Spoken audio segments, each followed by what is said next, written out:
We have another day of showers and thunderstorms here across the United States in the forecast, with some more severe weather being possible from the East Coast all the way back down into the southern plains. So in today's forecast, we're going to break down everything that you need to know about today and tomorrow's severe weather event, and why I do think overall the severe weather threat in the United States will start to dwindle as we go into the week, and much more beautiful weather will return to much of the country. Well, we're going to first begin with what's happening right now in the United States, which is a large slight risk for severe weather, which does include areas from New York all the way back down into Alabama. This is where the greatest concern is today for damaging winds, large hail, and perhaps even a few tornadoes. We also have another area that could be a little sneaky suspicion later today back over in Texas. We could get some storms going here in parts of central Texas where some large hail will be possible, in addition to a low tornado risk. So overall in Texas, that could get a little bit interesting later today, and I'll explain why here in just a moment. Main concern again is damaging winds today. The large hail threat is also in play for much of the East Coast.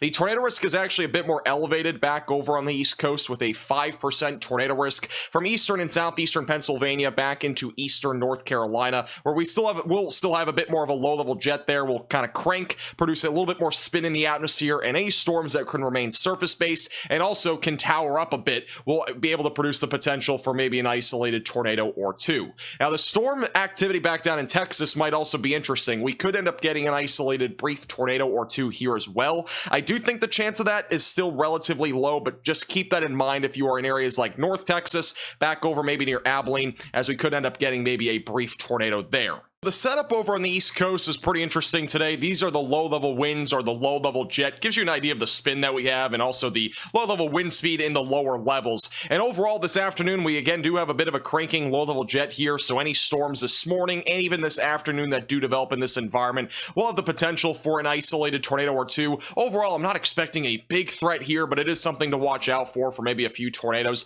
And by this evening, things start to quiet down, and that low-level jet does not really organize into some sort of tornado threat. But overall, this morning into the afternoon will be the time frame to watch for. Tornado parameter values right on board with that. We'll have a tornado risk this morning across eastern Virginia and as well as North Carolina. Once we go into this afternoon, we could see a recovering air mass, and that could allow for a few more showers and storms here in Virginia, North Carolina, Delaware, and Maryland, where we could end up seeing maybe another isolated tornado or two. But again, I think the risk overall today is going to be staying on the low side of things. It's not zero, so stay weather aware. Here's what we're looking at this morning. We got some storms entering into Virginia. Any of these storms that can become a little bit more discreet could produce an isolated tornado or two. By lunchtime, those storms move into Maryland and Delaware. If the air mass recovers fast enough this afternoon, we could get some more storm activity. I do think overall the risk of that, though, does remain on the lower side of things. Eventually, by the evening hours, storms are moving across Maryland and as well as Delaware, where there will continue to be a chance for at least some level of a threat for some damaging winds and as well as maybe a brief tornado. And eventually, as we go into the evening hours, the threat of severe weather is pretty much done. So overall, the main concern again today will be this late this morning and as well as into maybe the late afternoon if the air mass recovers fast enough. And then back over in parts of the southeast, again, a weakening MCS, which is a mesoscale convective system, will continue to push to the south and east, and that'll continue to bring some showers and storms. More redevelopment of storms will be possible this afternoon from Alabama back into Georgia. Scattered thunderstorms capable of large hail and maybe even a couple tornadoes being possible. And eventually by this evening, those storms move eastbound, and right there in Florida in the Panhandle, we will have some showers and storms there that might produce some damaging winds all the way through about midnight tonight. And back over in Texas, this is a much more interesting area in my opinion today. We're going to have some supercells trying to develop right around 6 o'clock back over in central Texas, back over west of areas like Austin and also near the San Angelo area. Any storms that initiate here will be predominantly a hail risk, maybe even some very large hail at times. We'll have some storms trying to fire up in DFW right around 6 or 7. Again, any of these storms that get going will have the potential for large to very large hail, even though there's not a, at least as of the time I'm recording this forecast, there's not a 15% area for hail or even a hatched area. I still think that's a possibility with any of these storms. Keep in mind that tonight there is overall some level of a cap here in North Texas, so these storms may or may not fire up, but if they do, we'll have the potential at least for the threat for some large to very large hail and maybe an isolated tornado. Eventually, as we get closer to 9 to 10 o'clock, these storms are kind of just moving around, dancing around here in Texas, still producing some large hail if they do survive, and then overnight the storms start to move out. We might go live today, so just make sure you're subscribed to the channel handle just in case. Here are the tornado parameter values in Texas today. So there might be a very narrow corridor where we get an isolated tornado. I just think overall the threat today is very low, minuscule, and I just don't think it's that concerning. If we do see a tornado, it would be near DFW or just south of DFW. So just stay weather aware just in case. What is expected beyond today? Well, overall, for the next few days, we are going to have a completely different weather pattern developing in the United States. Overall, for today and tomorrow, we're going to continue to have this large-scale trough sitting back up here over the Great Lakes. This will continue to bring some showers and storms again across parts of the East Coast. And then eventually, as we go into Tuesday into Wednesday, that trough continues to move eastbound. Overall, the majority of any showers will be back over in Canada, if not maybe back over in Maine. By the time we get into Thursday, look at this. We got our old friend, the Omega Block, returning to the United States, and you might be thinking, hallelujah, we're done with severe weather.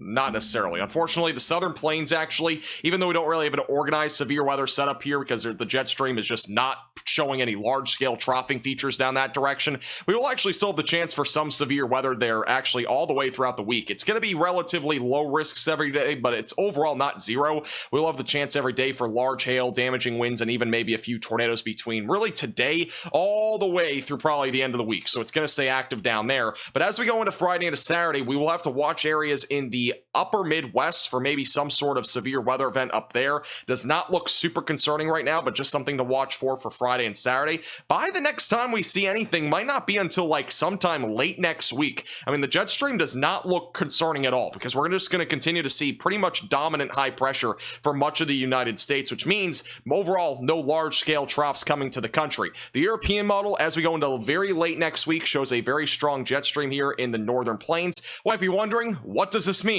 Well, it doesn't really mean much because we don't know what's going to happen next Thursday, especially with the weather pattern that we've been dealing with.